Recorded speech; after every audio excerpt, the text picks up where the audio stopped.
Hello, welcome to He's Hot, but Something is Off.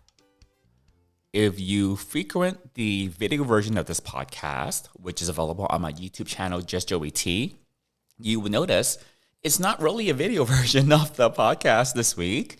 And when I started this podcast, I thought, because I make so many videos, YouTube videos, I thought the podcast is going to be great because I get to talk and I don't need to do video. Because most podcasts are just audio.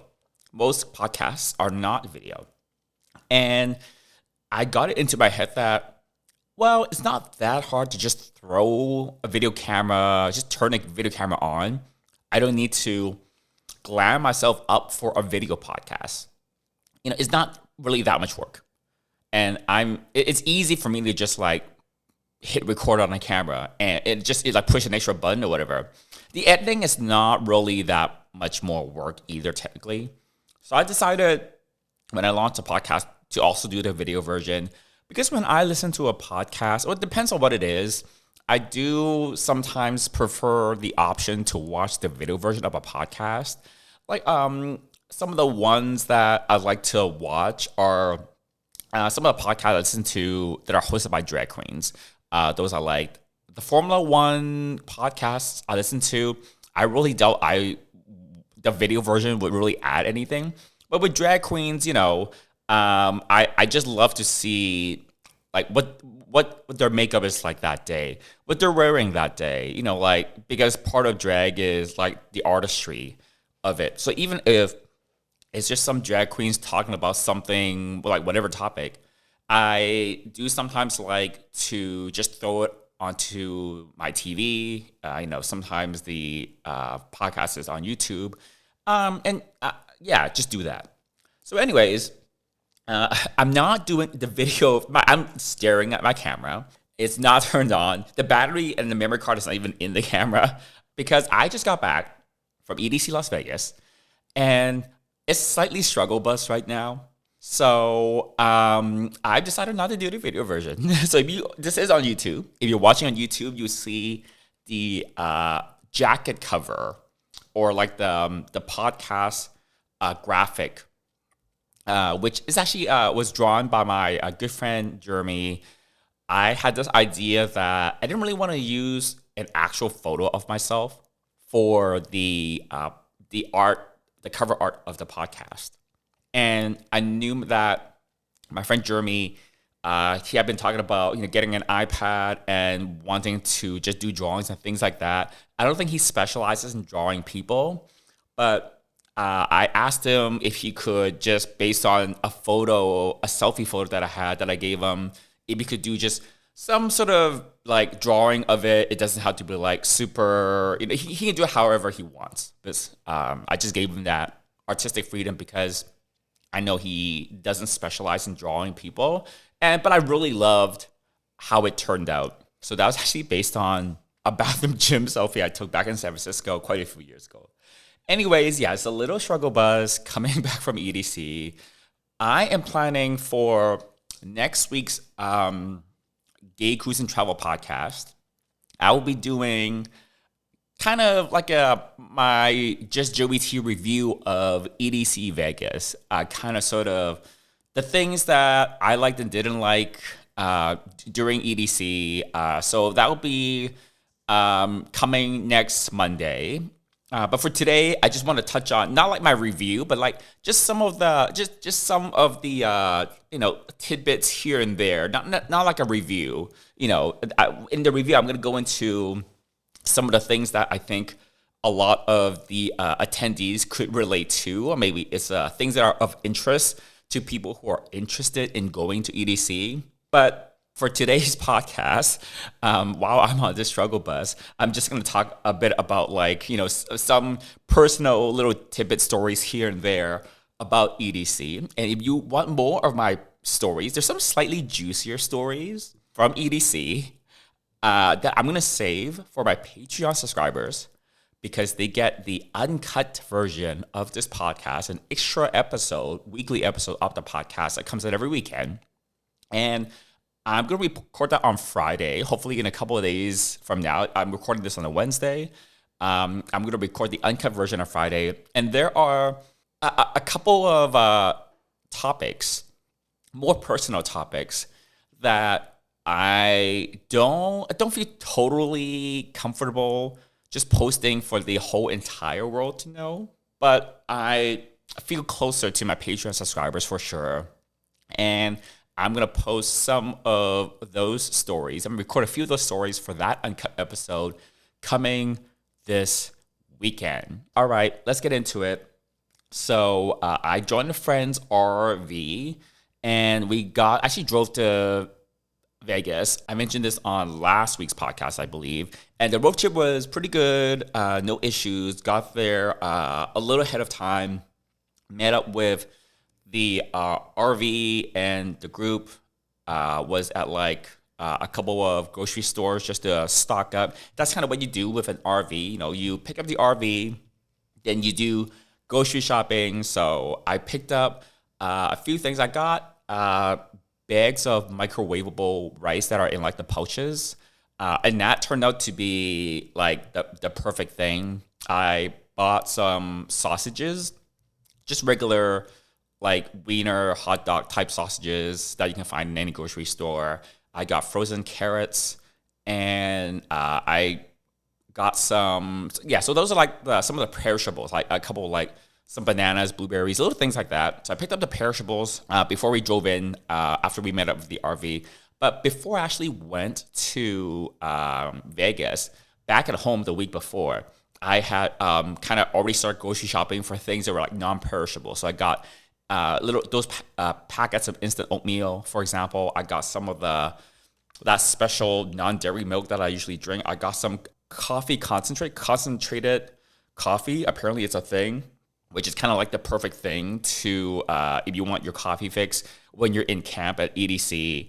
And, you know, I actually bought a decent amount of groceries because you can buy food in camp, but the food is very expensive. And I'm going to touch a little bit more on that, you know, in the review on the Gay Cruise and Travel podcast next week. But it was great. I knew a couple of the boys that were in the RV. So actually, I knew 3 of the boys that were in our RV. There were 7 of us total. There were 2 bunk beds in this RV, and I got one of the bunks, which actually turned out to be like a bit more comfortable than I thought. And I slept pretty well, actually, on that bunk. And yeah, we drove in on like Thursday afternoon. We actually got a spot that was furthest, kind of like the furthest corner from the festival entrance. So there's obviously an area where it's all for the campers, and you have RVs that camp, and they also have a bunch of tents for people that do like the tent camping throughout the campgrounds. In the middle of the campground, there is the mesa, which is kind of sort of like all sorts of like vendors and food, hangout spaces. There's like a stage there, things like that. And then on one end of the campgrounds is the entrance to like the actual festival itself. We were on the opposite end, so it was like a little bit of a walk from where our RV was parked to where the festival is. It's not like a 20-mile hike or anything like that. You know, it's maybe like I don't know, a 6 or 7 minute walk from the RV to like the festival entrance. It's not like super far. But the good thing about being at the far end is it was pretty quiet where we were. Because, you know, like the music from the festival was so loud that if you were parked close to the entrance to the festival on campgrounds, you will hear the music from the festival. And it also meant that I never had to wait for the showers. So we had a rule for RV that no one was going to do number 2s in the RV, and no one was going to take a shower there. And I'm not indifferent for that, and I was fine with that.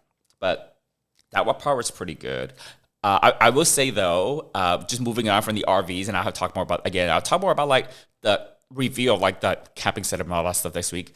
But moving it on, it was a little...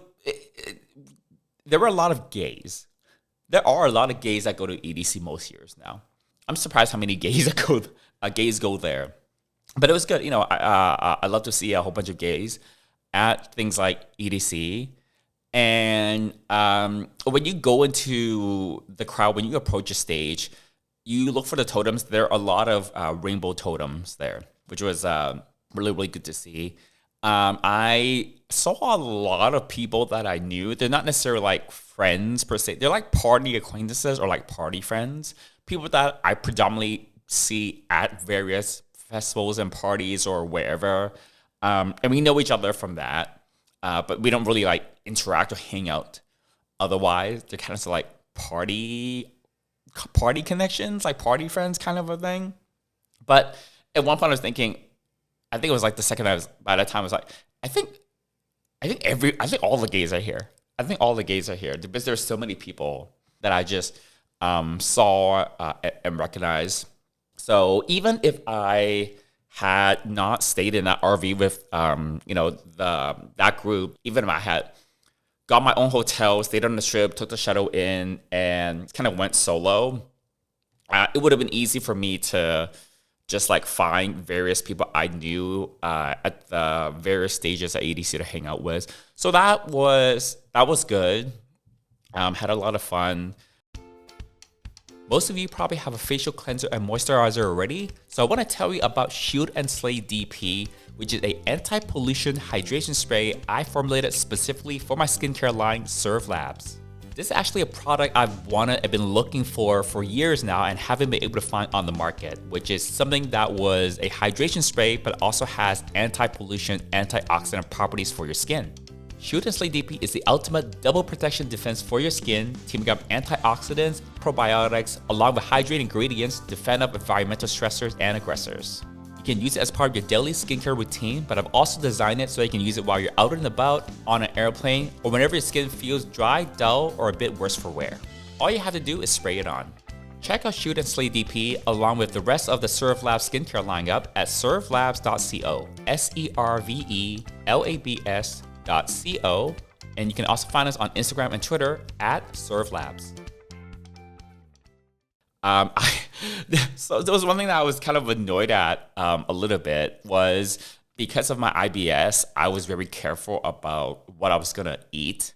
I did have like Imodium and things like that, but I remember it was like on Friday night and I was walking through the crowd. I was walking through like from one part of the festival to another. And you will eventually pass food places, food vendors. And I remember passing through one place and I was like, it was pizza. At first I smelled this smell and I didn't know exactly what it is right from the get-go. But I just knew it smelled fucking delicious. And like a few seconds later I realized, oh, this is pizza. It's like the crust, like the breading from the pizza that smells so good. But I can't have pizza because the dairy makes me break out. And then like the gluten and the whatever toppings, like that would trigger like my IBS. So there were a few times where like there's a smell of deliciousness in the air. And I was like, oh, I can't eat that. I want to eat that, but I can't eat that. So, I mean, that's not something in the normal everyday. I don't walk by a pizza place. I don't walk by anywhere that smells like super delicious food. But at EDC, you'll walk by sometimes like a vendor, like a food place, and it's like, oh my God, that smells so good. I don't know if they like fan out that smell to like attract people in to spend money or whatever. Maybe they do, maybe they don't. I don't know. But yeah, I did end up eating some of the chicken tenders and fries. On a couple of the nights, and that was okay. It didn't trigger my IBS because usually chicken tenders and fries are usually okay, but it depends on the seasoning they had. But the first time I had the chicken and tenders, I smelled it and I could smell garlic, like not a lot of it, but just enough that there was just enough garlic in like the seasoning or whatever, just for me to notice it. And I was like, oh shit, garlic is like maybe not the best thing to eat. But I was okay. So that was good. I didn't have to take like a whole ton of Imodium. I just had like a little bit every day, kind of like I took it proactively, knowing that, I'm going to be in the festival for 6-7 hours. I have to eat something. At least have to have like one meal during like the 6 or 7 hours so I don't starve to death. But that was okay. The chicken tenders and fries were so delicious. I don't know. It's because when you're in the festival, for that long, you get a little hungry. When you're hungry, everything tastes like so good versus just normally when you're not starving. Like, I learned that when I was a kid. Like when you're super, super hungry, like everything tastes extra delicious. Just because you're like starving to death, everything tastes good. I remember it was Sunday. It was early on in the night, and I was gonna grab some food. It was like 10-ish, 10 p.m.-ish. And I intentionally was solo because I was gonna go back to our RV at around like 11-ish, because our RV has sprung a little leak in one of the tanks. And I volunteered to like go back at around 11-ish, just to like check on it. And like we had put a jug under the RV to catch the wastewater. So it was coming from the toilet. So it was basically dripping pee. Lovely, right? And we'll get into, we don't need to get into the details of that specific issue, but it was like dripping from that waste tank effectively. And we discovered it earlier that day. And I volunteered to like go back at around like 11-ish, so that this jug and like this whatever thing we put under it to catch it, to like just to double check that it was working, it wasn't overflowing, because that was like our concern. And I really didn't mind. So like my plan was to, okay, let's eat something. Let's just get a little bit of food at the festival. I wanted to see Nora and Pure.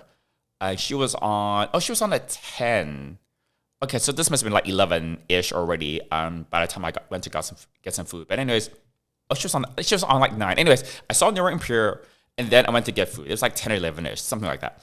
And I went to downtown EDC, the downtown part of EDC, where they have like some various things going on there, including weddings. So I don't know if they do legally binding weddings, but they definitely do non-legally binding weddings there as well. There's like there's like 3 separate areas in downtown EDC where they're doing weddings. So there's like the EDC tower, like the downtown EDC tower. That's like in the middle of downtown EDC. You'll see that in a lot of like photos and videos of downtown EDC actually. So right in front of it, they did like the non-legally binding quote unquote weddings. Sometimes friends just go just to like do it for fun. It's a very casual thing. It's not super serious, but there were obviously a lot of couples that went there.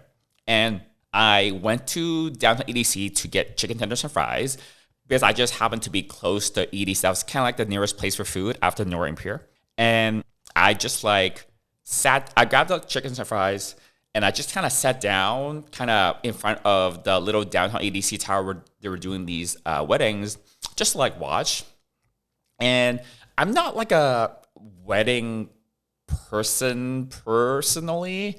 I'm like maybe indifferent to whether I want to get married or not. For me, a wedding is a little bit more of a legal arrangement. It's more maybe for like legal, possibly tax, financial purposes, rather than like a sign of my love and affection for someone. But I don't feel like I need the legal system and like some pieces of paper to demonstrate my commitment or my love or affection for like a partner. But anyway, to each their own. So I was like just like eating my chicken tenders and fries. I was like sitting down cross-legged on the AstroTurf and just like watching people get married. So it was cute.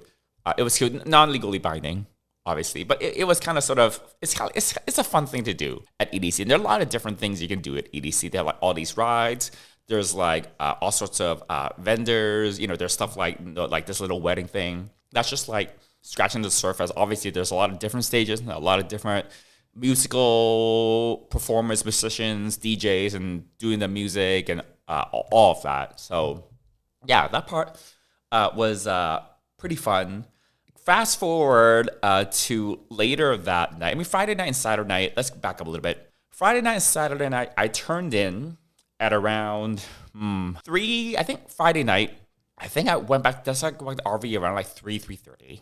Saturday night, I think I went back like 4 a.m.-ish. Had to go back to the RV, and I would just basically go back to the RV, take a shower, eat a meal, eat some food, and then go to bed. It's just my standard post-party, like end of a party night. Shower, food, bed. It's great. It's awesome. I love it. Best time of the day.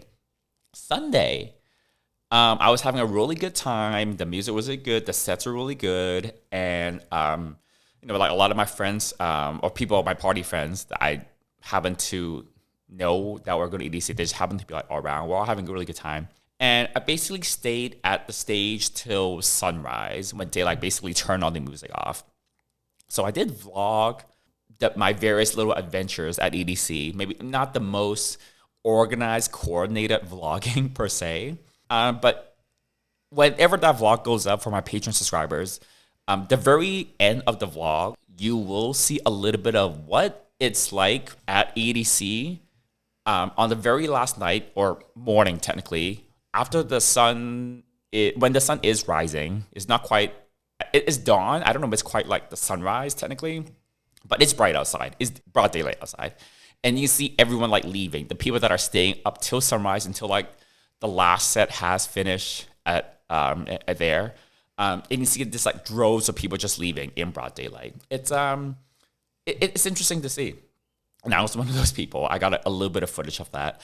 Got back to the RV, and obviously it's Monday morning now. It's like 6 a.m. Monday morning.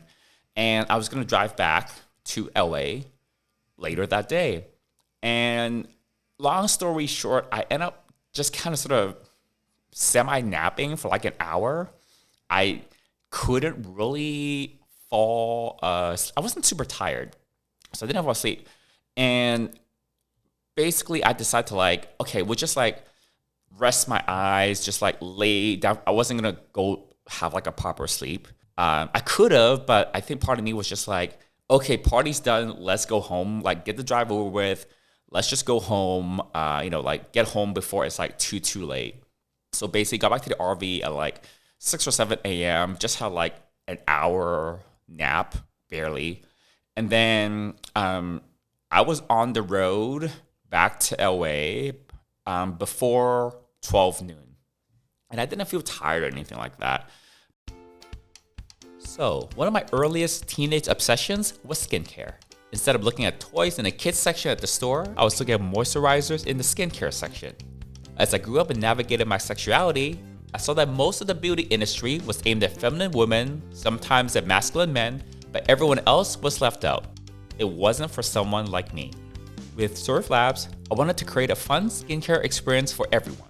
I'm pretty sure your skin doesn't care how masc or femme you are or who you love, but I'm absolutely sure you need to take care of it. Check us out at surflabs.co, servelabs.co, and you can also find us on Instagram and Twitter at surflabs. There's usually a part of me there where like once like after the last day or night of a party trip, I just kind of sort of want to get home. And a lot of the times I think it's because I just eventually, by the time I've like missed the comforts of home. I miss having my own kitchen. I miss like sleeping in my own bed and just like getting back into like the regular routine. It's probably been like a little while since I've been to the gym by then. So I just kind of have a natural inclination to like not hang around once all the parties are done. So I think that kicked in a little bit, and I was like, I wasn't sleepy. Just had the little nap. I was not drowsy at all. And the road trip coming back home was fine. But basically, I'm kind of paying for it now. That's why I'm a little bit on a struggle bus, because I basically kind of pulled an all-nighter. I had that 1 hour nap and that was it. Got home Monday. I think I got back to West Hollywood around, I think 8 p.m. It wasn't super late. 8 p.m. I was able to swing by the grocery store because obviously their fridge was empty. Just picked up some basic groceries. Was home like by like 8:30 or 9, honestly. So it wasn't super late. I was able to take a shower or, like cook a little quick dinner.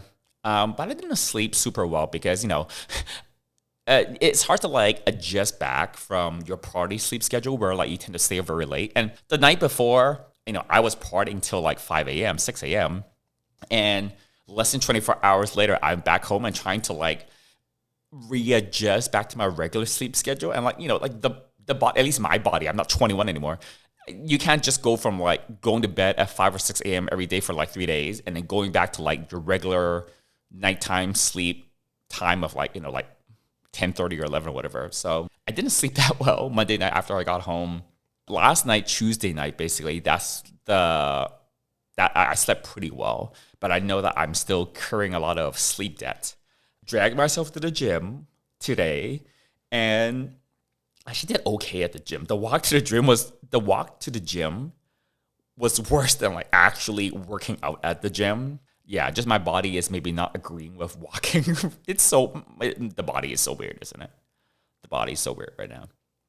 Okay, so those are just a couple of like tidbits, little tidbits here and there from my trip to EDC. A couple of friends were just asking me, on like Monday or Tuesday, just after I got back, how was EDC? And honestly, I had so much fun, despite our RV having that little leak, despite like a couple minor annoyances, which I'll get into for like my uncut Patreon subscribers this weekend. I had such a good time. I had such a great time. I hadn't been at EDC. I think the last time I went was 2022. I think, maybe. I think I went once after the pandemic, I think. Yeah, so I haven't been there in at least 3 years. And I kind of sort of forgot how much I loved it. I remember Friday, which is the first night of the festival, we got into the campgrounds on Thursday, because campers usually arrive on Thursday. But it was like Friday when the first night of the main festival, just walking in, when you're walking in from the camp, you go through like the security and like the ticket scan or whatever, and then you kind of enter into like the middle of the Motor Speedway Oval. That's where you actually start seeing like the actual festival itself. You walk in, and then there's this stage, which I believe is called Cosmic Meadows. For those EDC people, if I'm not quoting the right one, please don't kill me. I believe it's Cosmic Meadows, the one that you walk into as you walk into like from behind the bleachers coming in from Camp EDC.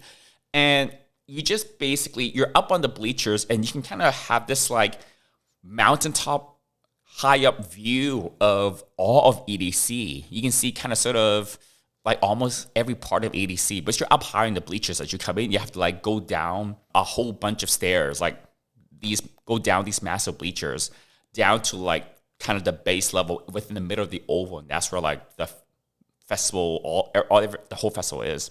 Just looking at it, and I was like, it just kind of like hit me like, this feels like home. This feels like home. Like this feels like I belong here, which is a very, very special feeling. I was not expecting to feel like that, but I knew I liked EDC. I've been to, I think, 5 or so EDCs before. At Vegas, so I knew what the general experience was going to be like, but I guess since I hadn't been there in a while, I just forgotten how special EDC can feel and how special it is. So when I walked in on Friday, and I came by myself for other reasons, but I just walked in, and I just like saw Cosmic Meadows, just saw the stage, saw this view of like all of EDC from up high in the bleachers where you come in from. And I was like, this feels like home. This feels right. This feels correct. And it just felt really special. So that was like a really special and awesome way to start that first night of the festival. Yeah, and I just had such a great time. I'm so thankful that I was able to stay with my friends at this RV that they had booked like a full year ago, a full 12 months ago. They booked this RV, so they got like a great RV locally from Vegas, which is like a really awesome thing to be able to do.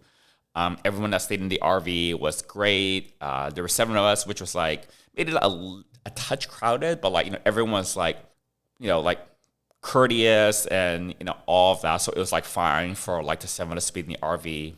It just overall was like a really, really good time. I just had a really, really good time.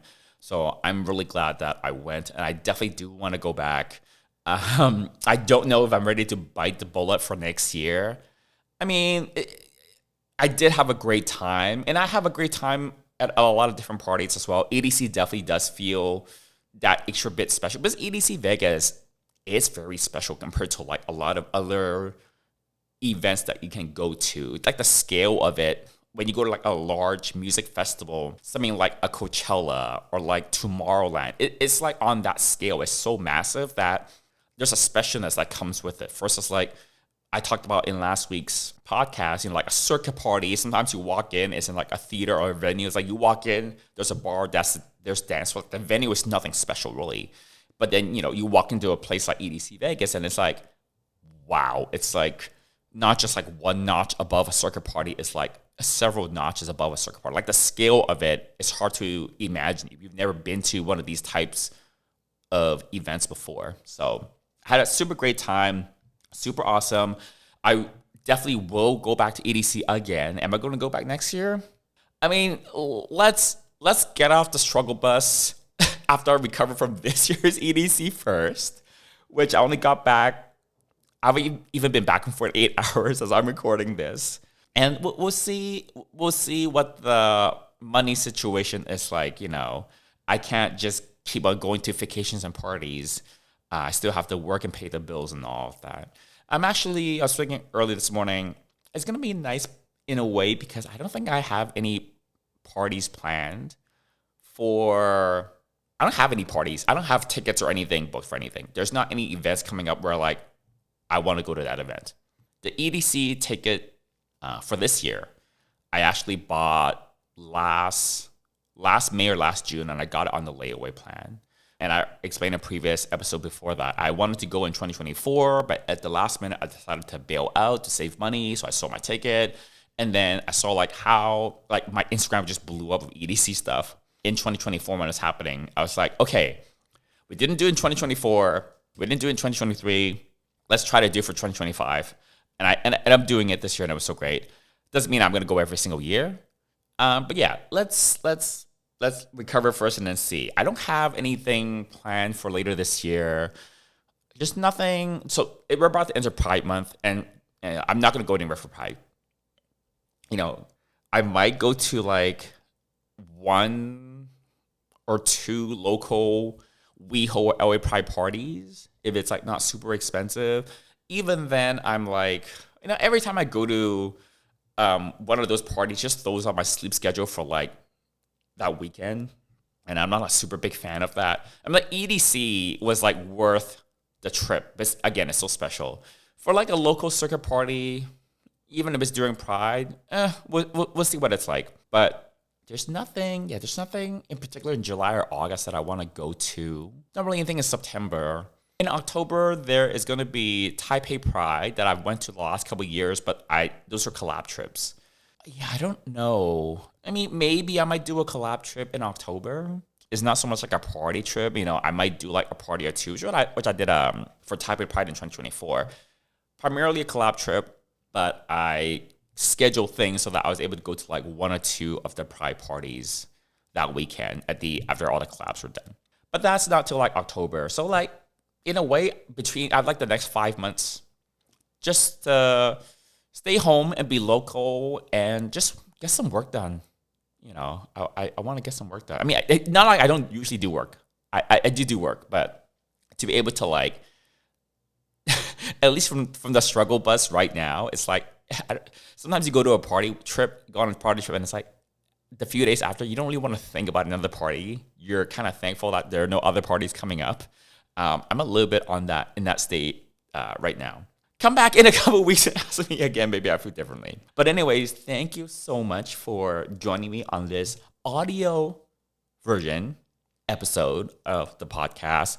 Normal service probably will resume next week. And again, on my Patreon, I will have the uncut bonus episode of the podcast to be uploaded this weekend, where I'm going to have definitely some more personal and definitely more personal, maybe slightly juicy stories from my time at EDC just for my Patreon subscribers. But until next time, bye y'all.